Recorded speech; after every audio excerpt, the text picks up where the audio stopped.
여러분과 인사하겠습니다. 참 잘 오셨습니다. 주님의 이름으로 사랑하고 축복합니다. 할렐루야. 하나님이 우리 함께 하십니다. 우리 자리에 좋은 일 있습니다. 오늘 같이 우리가 기름 준비합시다. 제목으로 같이 은혜를 나누도록 하겠습니다. 기독교를 로마의 황제로 공인한 콘스탄틴 황제가 있는데 313년에 전쟁을 승리하면서 주님이 그 십자가를 보여주시고 그 십자가의 표식으로 승리하라고 꿈에 보여주셔가지고 그 말씀대로 순종해서 전쟁을 승리했습니다. 로마의 황제가 돼서 이제 그 로마 나라의 기독교를 그동안 핍박받던 그런 기독교를 국가의 종교로 완전히 인정을 했죠. 근데 이 황제가 그렇게 로마의 국교로 기독교를 인정했으면서도 실제적으로는 자신은 기독교인이 되지 않았어요. 언제 세례를 받았느냐? 바로 죽기 바로 전에 세례를 받았다고 하는 것입니다. 왜 그랬느냐? 기독교로 황제가 인정했으면 황제부터 이렇게 나가서 예배드리고 세례 먼저 받아야 될 텐데 왜 죽기 바로 전에 세례를 받았느냐? 그것은 그 당시에 그러한 인식이 있었어요. 사람이 세례를 받고 믿는 사람들이 세례를 받고 죄를 지으면은 그 죄는 용서받지 못한다. 그러한 그러니까 예수님을 믿는 세례라고 하는 침례라고 하는 것은 예수님을 믿는 증표잖아요. 모든 사람 앞에서 공표하는 거예요. 내가 예수님을 믿는 기독교인이 크리스찬이 되었다라고 하는 그러한 증표인데 이 침례를 받고 나서 죄를 짓는다면 그 죄는 사하지 못한다. 그렇기 때문에 죽기 바로 직전에 침례를 받고 나서 죽으면 죄 지을 시간이 없잖아요. 그러니까 그 영혼이 그대로 구원받는다라고 하는 그러한 생각 때문에 이 왕이 황제가 죽기 바로 직전에 세례를 받았다라고 하는 그러한 역사적인 일을 들어본 적이 있습니다. 결국 과연 믿음이라고 하는 것이 이런 것인가? 우리가 정말로 내 마음대로 살다가 죽기 바로 직전에 우리 모임이 침례를 다 받았으니까 죽기 바로 직전에 하나님 용서해 주세요 하고 회개하면 하나님이 딱 용서해 주시고 우리의 영혼은 천국 가는 것입니다. 그전에는 내 마음대로 내가 교회는 다니지만은 주일날은 주님의 일을 하러 이렇게 나와서 사회사업성 미용성교회에서 봉사 열심히 하고 월요일부터는 또 내 마음대로 내 뜻대로 살다가 또 주일날 와가지고 천부의 의지 없어서 손 들고 왔습니다.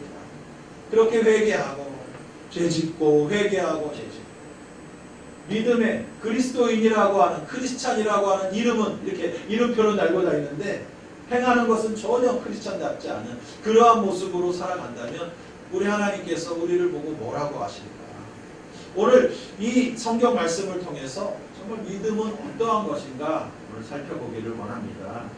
오늘 우리가 읽은 이 본문 말씀 전부 다 읽진 않았지만은 이 마태복음 25장이 우리가 너무나 잘 아는 열처녀의 비유의 말씀이 나오죠. 10명의 처녀가 신랑을 기다리는데 아침부터 신랑이 오기를 기다렸어요. 근데 신랑이 오지 않는 거예요. 뭐 지금처럼 핸드폰이 있으면은 몇 시에 조금 늦어질 것 같으니까 좀 더 기다리세요 하면은 뭐 집에 들어가서라도 기다릴 수 있는데 언제 올지 모르니까 계속 서 있는 거예요. 신랑이 올 때에 신랑을 맞이하려고 나왔기 때문에. 근데 시간이 지나서 해가 졌어요. 해가 져서도 오질 않는 거예요. 언제나 올라나. 이건 뭐 기약이 없으니까. 그래서 꾸벅꾸벅 졸고 있었는데 그때 소리가 나요. 신랑이 온다. 맞으러 나오라 하니까 그제서야 와 이제 신랑이 오라 온다. 그 당시에 뭐 밤에 가로등이 없으니까 각 이 10명의 처녀가 뭐를 준비했어요? 등불을 가지고 있다가 등불에다가 불을 켜가지고 이제 신랑을 맞으러 나가는 것이죠. 근데 어떤 일이 벌어졌습니까? 5명은 등불을 이제 껌껌해지니까 등불을 켜놨잖아요. 신랑이 늦게 오니까 등불에 기름이 점점 타가지고 신랑을 맞이하러 나가는데 불이 꺼지는 거예요. 10명이 거의 다 불이 꺼진 거예요. 근데 5명의 처녀는 내가 이럴 줄 알고 뭘 갖고 왔어요? 여분의 기름을 준비해 갖고 왔어요. 그래가지고 기름을 그 기름통에다 등불에다가 다시 넣고 불을 다시 환하게 밝혀가지고 나가는데 5명은 신랑이 이렇게 늦게 올 줄 몰랐으니까 아이고 그 등불만 딱 갖고 왔는데 거기다가 한 통만 딱 채워 갖고 왔는데 그게 다 타버려가지고 기름이 없는 거예요. 그래서 자기 친구들 5처녀에게 야 우리도 좀 이 기름을 좀 나눠서 우리 같이 좀 쓰자. 그러니까 이 5처녀가 그래 하고 했으면 좋을 텐데 얼마나 매정하게 야 무슨 소리냐. 신랑이 온다고 하지만 언제 올 줄 모르고 우리가 가지고 온 것도 넉넉하지 않으니까 야 차라리 빨리 신랑이 오기까지 약간 시간 있을 것 같으니까 저기 24시 편의점에 가서 빨리 기름을 빨리 사다가 빨리 채워갖고 신랑 맞이하라. 이렇게 얘기하니까 5처녀가 아 그게 더 나은 것 같으니까 기름을 사러 저 편의점이 좀 멀리 있었나 보죠. 멀리 뛰어갔어요. 근데 그렇게 늦게 오던 신랑이 갑자기 그냥 빨리 와가지고 기름 사러 간 사이에 맞이하고 있던 등불 들고 있던 5처녀만 내리고 혼인잔치집으로 들어가고 성경에 문은 굳게 닫혔다라고 하는 것입니다. 그리고 나서 나중에 기름을 사가지고 와서 늦게서야 와보니까 자기 5 친구들도 없어지고 신랑도 어디 간지 없어지고 저 닫힌 문 뒤에서 그냥 막 띵가띵가 하면서 혼인잔치가 벌어지고 있는 거예요. 아, 큰일 났다. 혼인잔치가 시작됐구나. 야, 우리 빨리 가자. 해가지고 문 앞에 가니까 문을 여는데 문이 닫혀있는 거예요. 이거 왜 닫혀있지? 문을 막 두드리니까 누구냐? 아, 우리 지금까지 신랑 기다리다가 잠깐 기름 사러 갔다 온 5처녀입니다. 근데 안에서 신랑이 뭐라 그러는 거예요? 내가 너희를 알지 못하노라. 그러면서 문이 열렸어요? 안 열렸어요? 열리지 않고 닫혔어요. 결국 이 5처녀는 혼인잔치에 들어가지 못했다라고 하는 그런 슬픈 눈물 없이 들을 수 없는 이야기가 바로 이 마태복음 15장의 10처녀의 비유. 근데 이 비유를 예수님께서 왜 말씀하셨습니까? 항상 뭐 깨어 있어라, 항상 준비하고 있어라, 우리가 준비성이 필요하다 이런 말씀으로 우리가 이것을 받아들여야 됩니다. 하나님께서 예수님께서 이 말씀을 하신 데는 우리가 구원받는데 꼭 필요한 그러한 말씀이 있다라고 하는 것입니다. 그래서 이 말씀이 무슨 의미인가? 예수님께서 비유를 말씀해 주시고 다른 성경에 보면은 이 비유는 무엇에 관한 말씀이다. 또 우리가 예수님께서 4가지 그 씨의 비유를 말씀하실 때 밭에 돌때 떨어진 씨는 무엇이고 또 옥토밭에 떨어진 씨는 무엇이고 다 설명을 해주셨잖아요. 그러니까 알 수가 있는데 예수님께서는 이 말씀을 하시면서 거의 이제 예수님께서 십자가를 지시기 마지막에 하신 말씀 25장이 되니까 예수님께서 20장에 가면은 십자가를 지시잖아요. 마지막으로 유언과 같이 우리 따르는 사람들에게 하신 말씀이니까 너무나도 중요한 말씀인데 비유의 말씀이니까 그 본래의 의미를 예수님이 말씀해 주지 않으면 우리는 깨달을 수가 없는 거예요. 그래서 성경학자들이 이 말씀의 의미를 많이 찾았죠. 과연 이것은 무엇을 비유하는 말씀입니까? 그래서 대체적으로 동의하는 그러한 내용이 무엇입니까? 이 혼인잔치는 무엇을 말합니까? 믿는 자들이 나중에 예수님께서 다시 오실 때 재림하실 때 공중에서 혼인잔치가 벌어지는데 예수님은 신랑이시고 우리 모든 믿는 사람들은 신부가 되어서 예수님과 함께 혼인잔치를 부릅니다. 그것을 의미하는 말씀이다 라고 하는 것을 우리가 알 수 있습니다. 그러면 여기에 나오는 신랑은 누구를 의미하는가요? 다시 오실 예수님을 의미하는 것이고 그리고 여기에 나오는 10처녀는 누구를 말하는가? 신랑이 다시 오실 것을 기다리면서 있는 이 땅의 모든 믿는 성도들을 말하는 것이죠. 10처녀는 열이라고 하는 것은 딱 10명만 천국 들어간다는 것이 아니라 열은 우리 손가락으로 셀 수 있는 꽉 찬 숫자잖아요. 모든 믿는 성도들을 가리킨다라고 말씀할 수가 있는 거예요. 그러면 천국에 들어간다. 10처녀가 다 신랑을 기다렸는데 신랑이 왔을 때 10처녀가 다 들어간 것이 아니라 5명은 들어가고 5명은 못 들어갔다. 그러면은 반절은 들어가고 반절은 못 들어갔다. 이 자리에 있는 분의 절반은 천국 가고 절반은 천국 못 가고 그런 의미가 아니라 이 외에 누구는 들어가고 누구는 못 들어가고 똑같이 예수님을 기다렸어요.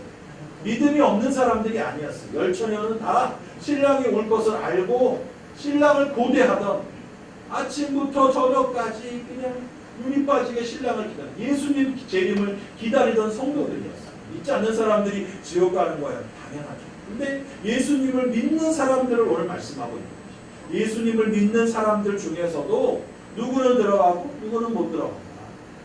그럼 그것을 가른 내용이 무엇입니까? 무엇 때문에 누구 들어가고 누구 못 들어간다. 무엇 때문이에요? 바로 무엇을 준비한 사람들은 들어갔어요? 기름을 준비한 사람들은 들어갔고 기름을 준비하지 못한 사람은 못 들어갔다. 그러니까 이 기름이 무엇인가? 이 기름이 무엇인지만 알면은 우리 모두가 다 천국 갈 수 있는 거예요. 기름 준비하면 되니까. 근데 이 기름이 무엇인가에 대해서 의견이 분분한 목사님들마다 이 성경이 쓰여져서 전해 내려오는 2000년 동안 수많은 목사님들이 성경학자들이 이 말씀을 본문을 연구하면서 과연 이 기름이 무엇인가? 기름 준비한 사람이 천국 가는데 과연 기름이 무엇인가? 이 기름이 무엇이냐?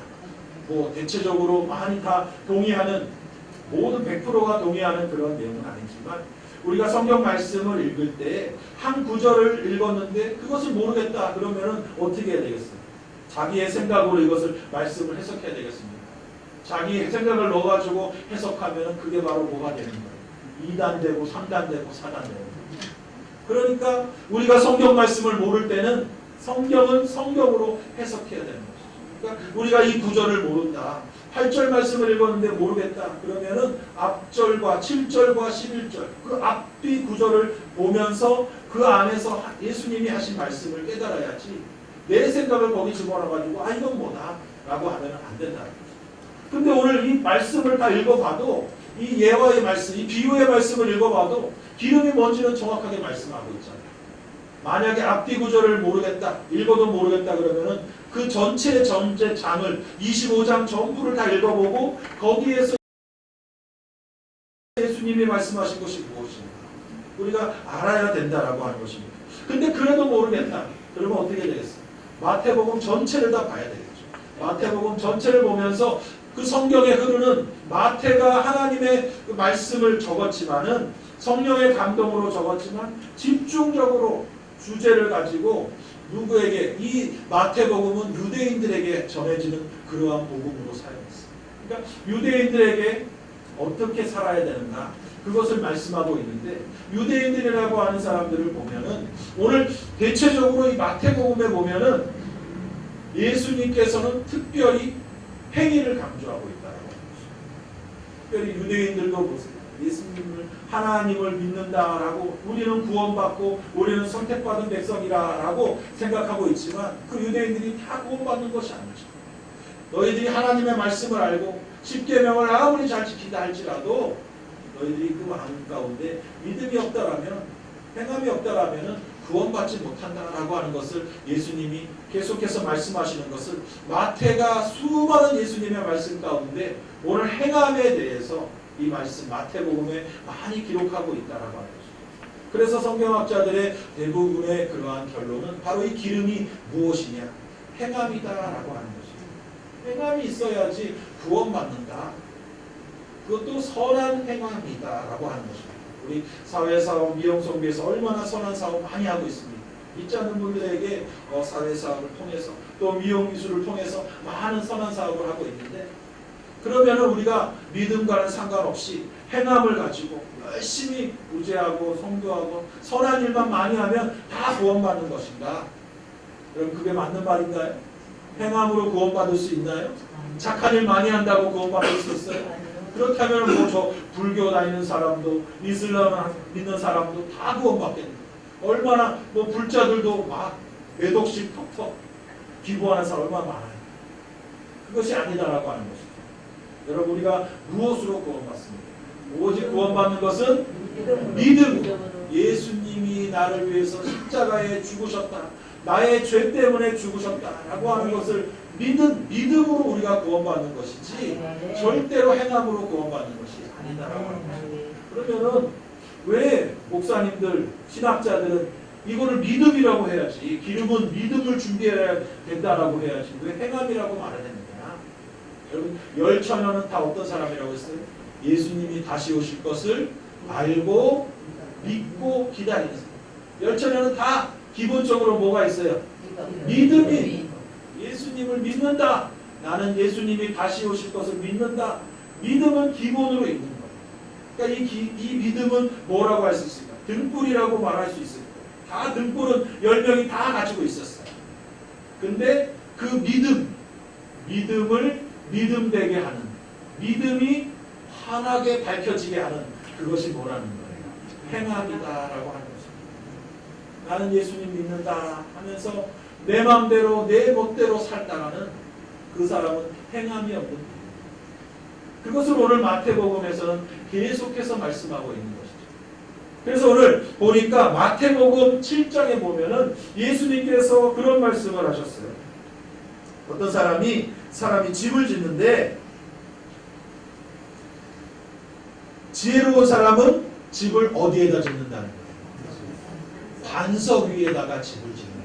근데 미련한 사람, 어리석은 사람은 어디다가 집을 지어요? 모래 위에다가 집을 짓는다.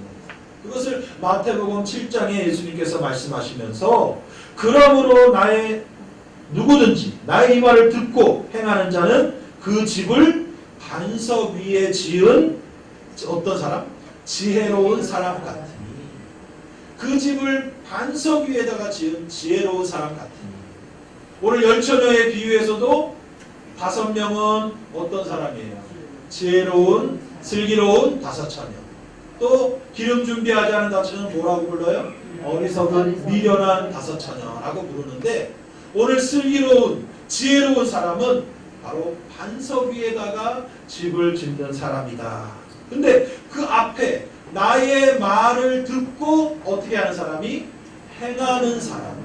행하는 자가 반석 위에다가 집을 짓는 지혜로운 사람 같으니 라고 하는 것입니다. 우리가 예수님의 말씀을 믿잖아요.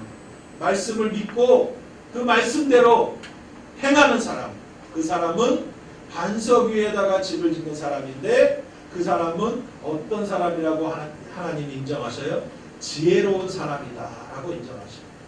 오늘 기름을 준비한 사람, 슬기로운 5처녀, 그 5처녀는 오늘 마태복음 7장의 24절의 말씀에 의하면은 말씀을 듣고 그 말씀대로 열심히 행한 사람, 말씀 그대로 산 사람들, 그 사람은 슬기로운 5처녀다라고 예수님께서 인정하십니다. 반면에 미련한 5처녀는 기름 준비하지 않았어요. 그 뒤에 말씀을 보니까 26절에 보니까 마태복음 7장 26절에도 나의 이 말을 듣고 행하지 아니하는 자는 그 집을 모래 위에 지은 어리석은 사람 같으니. 여기 또 어리석은 사람 나오죠. 어리석은 사람은 오늘 5처녀로 하면은 미련한 5처녀. 근데 왜 어리석냐? 왜 미련하냐? 나의 이 말을 듣고도 어떻게 했다는 거예요? 행하지 않았다라고 하는 것입니다. 여러분, 이 말을 듣고도 행해야 되겠습니까? 안 행해야 되겠습니까? 행해야 된다라고. 말씀을 듣고 그냥 아멘, 아멘만 그냥 목소리 크게 아멘 하고, 야, 나 은혜 받았다 오늘. 야, 오늘 은혜 받았어. 오늘 말씀 너무 좋았어. 야, 정말 이런 소깃불같이 말씀이 있다. 예배 드리고 나가면서 할렐루야. 집에 가서는 새까맣게 다 잊어버렸어. 집에 가니까 그냥 집안 청소도 안 돼 있고 화날 말 많아요. 내가 오늘 가서 얼마나 은혜 받고 왔는데 집안 꼬라지가 이게 뭐야? 하면서 막 집안을 그냥 들썩들썩하고, 내일 직장에 갔는데 뭐 일을 갖다가 그냥 누가 또 부하 직원이 실수하고 옆 사람이 실수해가지고 나는 실수하지 않았는데 일이 뭐 이럴 수가 있나? 내가 도대체 이 꼴을 보려고 내가 일을 하고 있는 거야 하면서 오늘 은혜 충만히 받고, 그리고 나가가지고 내 마음대로 하나님의 말씀대로 사랑과 희생과 그런 겸손은 어디로 다 사라져버리고 내 마음대로 산다면은 말씀을 듣고도 행하지 않는 사람, 그 사람은 어떤 사람이에요? 어리석은 사람입니다. 그 사람은 결국 집을 어디다 짓는 거예요? 모래 위에다가. 우리의 믿음의 집을 아무리 모래 위에다가 지으면 비가 오고 바람 불면은 그 모래 위에 지은 집은 아무리 멋지게 금으로 그냥 모래 위에다가 금칠을 해서 보석을 그냥 수천억 원치를 받아 넣어도 비가 오면은 모래 위에 지은 집은 무너지고 만다라고 하는 것입니다. 그러므로 행함이 없는 믿음은 어떤 믿음이라고 말씀해요? 죽은 믿음이다 라고 야고보서 2장 16절에 말씀하고 있습니다. 왜 야고보서에서 그 말씀하십니까? 우리가 믿음이 있다고 말하지만은 너의 그 믿음이 어떤 믿음이 있다는 거예요? 살아있는 믿음 있고 죽어있는 믿음이 있다. 믿음도 두 가지가 있다라고 하는 거예요. 그러므로 어떤 믿음을 우리가 가져야 되는가? 행함이 없는 믿음은 죽은 믿음이면은 살아있는 믿음은 어떤 믿음입니까? 행함이 있는 믿음. 하나님의 말씀을 들었으면은 그 말씀대로 내 원수를 내 몸과 같이 사랑, 내 이웃을 내 몸과 같이 사랑하라, 내 원수를 또 용서하라. 그 말씀을 들었으면은 이를 꽉 물고 정말로 내가 원수 같은 이 사람 용서할 수 없는, 내 이웃, 내 동료 내가 용서할 수 없고 사랑할 수 없는 말씀대로 내가 오늘 실천하겠습니다. 그 말씀에 순종하고 실천하는 그 사람을 하나님께서 보실 때에 뭐가 있다고 하는 거예요? 믿음이 있구나. 너의 믿음은 살아있구나. 나중에 주님 부르실 때에 너 어떻게 살았느냐?